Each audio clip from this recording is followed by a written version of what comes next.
hope you fought till your asshole falls out. Fuck, I hope you fought till your asshole falls out. Fuck, I hope you fought till your asshole falls out. Could you tell me what she said? I hope you till your falls out. Let's suppose someone heard a rough, vulgar line like I hope you till your balls fall out. A crude idiom. People sometimes garble that phrase into something like what you wrote. In the crude original, the speaker is angrily or aggressively telling someone to do something obsessively or excessively to the point of exhaustion or losing something important. Graham, born with cow shit in his ears. Graham, born with cow shit in his ears. Graham, born with cow shit in his ears.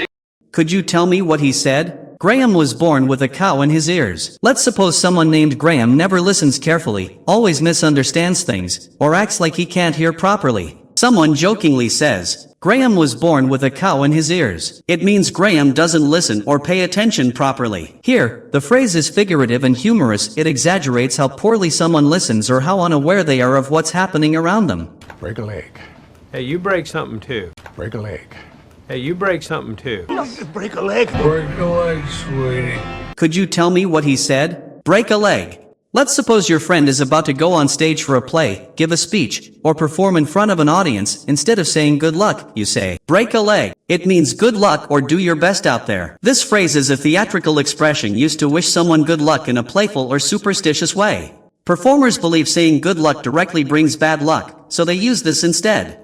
It won't cost you an arm and a leg. Hey, I would think they charge an arm and a leg for that. Charge an arm and a leg. Charge an arm and a leg. Could you tell me what he said? It won't cost an arm and a leg. Let's suppose you see a new phone or car that looks amazing, but when you check the price, it's shockingly high. You say, this thing costs an arm and a leg. It means something is very costly or overpriced. Here, the phrase is figurative. It doesn't mean you actually pay with your body parts. It's a humorous way to say something is extremely expensive. This campaign is costing us an arm and a leg. You can just bite the proverbial bullet. Bite the bullet. Bite the bullet. Bite the bullet on this thing. Could you tell me what he said? Bite the bullet. Let's suppose you've been avoiding something unpleasant, like going to the dentist or admitting a mistake, but now you finally decide to face it. You say, I'll just bite the bullet and do it. It means to face something painful or unpleasant bravely and get it over with. This phrase comes from old war times, when soldiers would literally bite a bullet during surgery to endure pain without anesthesia. Now, it's used figuratively to mean facing a difficult situation with courage. You should just bite the bullet. Hang in there, hang in there, hang in there. Just hang in there, Gab. Could you tell me what she said? Hang in there. Imagine your friend is going through a tough time. Maybe he lost his job or is struggling with exams, and you want to encourage him not to give up. You say, hang in there, things will get better. It means to stay strong and keep going even when things are hard. It's a comforting phrase often used to give hope or support during difficult times. I have a plan, and I am going to save our job, so just hang in there. If the deadline was tight and I had to cut corners. If the deadline was tight and I had to cut corners. If the deadline was tight and I had to cut corners. Could you tell me what he said? The deadline was tight and I had to cut corners. You can use this when you didn't have enough time to do something perfectly. Maybe you rushed through work or skipped some steps just to finish it. It's often said with a bit of guilt or honesty about not doing the best job possible. We had to cut corners to finish the house on time. You need to hit the hay, buddy. You need to hit the hay, buddy. You need to hit the hay, buddy. Could you tell me what he said? You need to hit the hay, buddy. You say this when telling someone it's time to go to bed or get some sleep, often said in a friendly, casual way. It means to go to sleep or go to bed. This phrase comes from the old days when people used to sleep on mattresses filled with hay, so hit the hay literally meant lie down to sleep. We're gonna call it a day. We're gonna call it a day. We're gonna call it a day. Could you tell me what he said? We are gonna call it a day. Let's suppose you and your coworkers have been working for hours, and everyone's tired. Someone says, let's call it a day. It means to stop working or finish for today. Here, call it a day means deciding to stop working or doing something for now because you've done enough or it's time to rest. Oh, in this town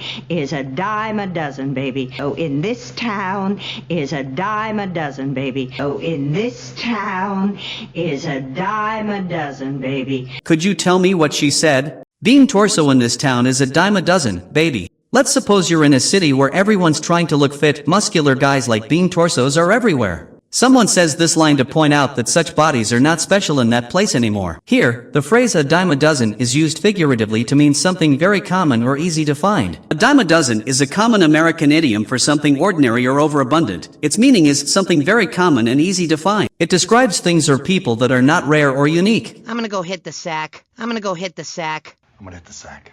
Could you tell me what he said? I'm gonna go hit the sack. Let's suppose it's been a long day, you're tired after work or study, yawning, and ready to rest. You tell your friend, I'm gonna go hit the sack. It means I'm going to bed or I'm going to sleep. It's a relaxed, everyday phrase people often use at night when they're about to turn in. Here, you're not literally hitting a sack, it's a casual, humorous way of saying you're going to sleep. I think you're barking up the wrong tree.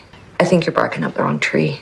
I think you're barking up the wrong tree. Could you tell me what she said? I think you're barking up the wrong tree. Let's suppose someone blames you for spreading a rumor, but you know you didn't do it. You calmly say, I think you're barking up the wrong tree. Or if you think I broke your phone, you're barking up the wrong tree. It means you're mistaken or you're accusing or thinking about the wrong person or idea. Here, you're using an idiom that originally comes from hunting dogs, when dogs barked at the wrong tree, thinking their prey was there, but it wasn't. Now, it's used figuratively when someone is making a wrong assumption or blaming the wrong person. I'm holding open office hours to break the ice. I'm holding open office hours to break the ice. I'm holding open office hours to break the ice. Could you tell me what he said? I'm holding open office hours to break the ice. Let's suppose you're a new teacher or manager and want your students or team to feel comfortable approaching you. To make everyone relaxed and start friendly conversations, you say, I'm holding open office hours to break the ice. Or he told a funny story to break the ice before the presentation. It means to start a friendly interaction and make people feel at ease. Here, break the ice is used figuratively. It means to make people feel less nervous or awkward in a new or tense situation.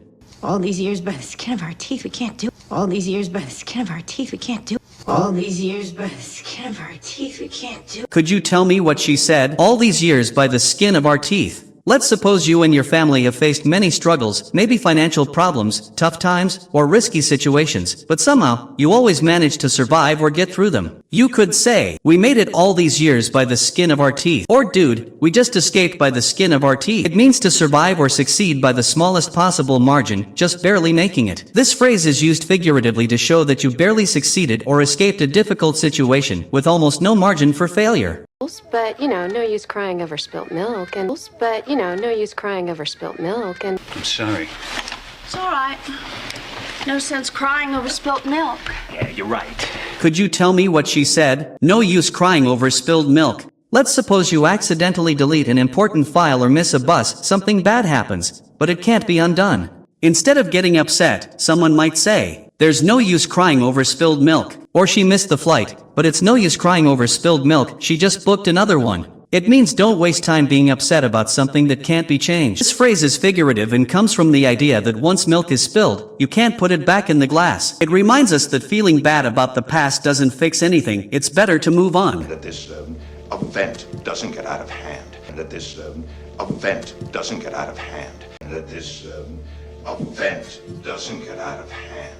Could you tell me what he said? That this event doesn't get out of hand. Let's suppose you're at a party, and everything starts fine, people are laughing and having fun. But after a while, some guests start fighting or making a mess. You could say, this party is getting out of hand. Or if we don't act fast, the crowd could get out of hand. It means to lose control of a situation or let things become too wild or difficult to manage. Here, get out of hand is used figuratively to describe a situation that's no longer under control or is becoming chaotic. Get in there, ruffle some feathers. Get in there, ruffle some feathers. Get in there, ruffle some feathers. Could you tell me what he said?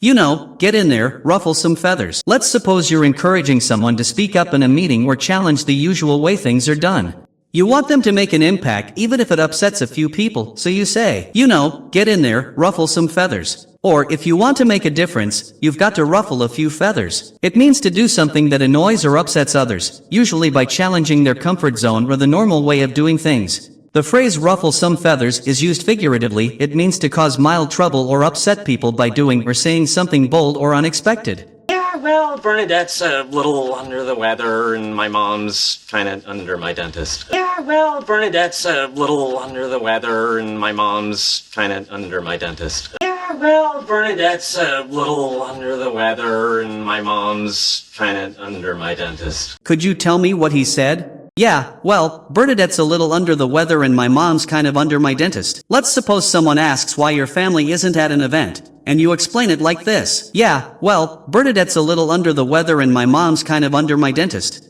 Or it means Bernadette isn't feeling well, and your mom is at the dentist's office. Here, under the weather is a figurative expression meaning someone is feeling sick or unwell. Ash is feeling a little bit under the weather. If this video has taught you something new, please like and subscribe.